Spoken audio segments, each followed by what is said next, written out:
Formation et innovation, deux mots-clés de la venue de Gérard Larcher, président du Sénat à Bois d'Arcy lundi 25 avril. Au programme, visite de 2 des 70 entreprises de la zone arcisienne de la Croix-Bonnet. Première étape, la plateforme de services après-vente du groupe Ilti implantée sur le site depuis 2012. C'est un bassin où les chiffres de l'emploi sont plutôt bons et font rêver dans le reste du pays. C'est en même temps, on le voit bien, une période qui n'est pas facile.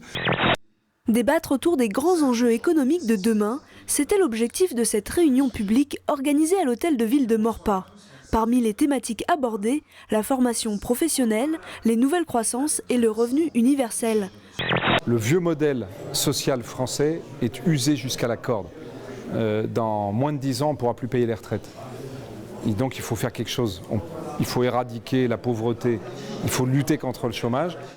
Un important carambolage impliquant 2 poids lourds et 6 véhicules s'est produit aujourd'hui vers 13h sur l'autoroute A13 à hauteur des Mureaux en direction de Paris. Pour une raison encore inconnue, le poids lourd a traversé le terre-plein central et percuté les 6 véhicules. 2 blessés graves ont été évacués en hélicoptère vers des hôpitaux et 9 personnes sont impliquées et une légèrement blessée. L'association Prévention routière se mobilise contre la mortalité infantile sur les routes. La structure vient de lancer un manifeste en ligne autour du thème « Zéro enfant tué sur les routes ». Cette opération a pour objectif d'enrayer un phénomène qui tue chaque mois 7 enfants en France, un bilan inchangé depuis 10 ans. La première fonction de ce lieu-là va être un lieu d'activité culturelle et un lieu d'activité culturelle aussi pour une raison très simple, parce que là où vous avez du culte, vous avez un local qui est ouvert pratiquement toute la semaine. Donc plus accessible et donc on peut être plus réactif en cas de problème, quand il faut éventuellement faire quelque chose vis-à-vis de nos jeunes. 20 membres du conseil des jeunes de la ville de Koprivnice en République tchèque ont été accueillis par leurs homologues trappistes, deux villes jumelles rassemblées autour du programme Erasmus+. C'est juste que eux c'est des Tchèques et nous on est Français, mais on échange nos projets.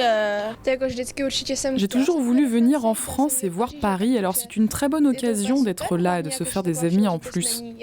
Il y en a qui parlent anglais, mais la plupart du temps on essaie plutôt d'utiliser nos mains pour discuter.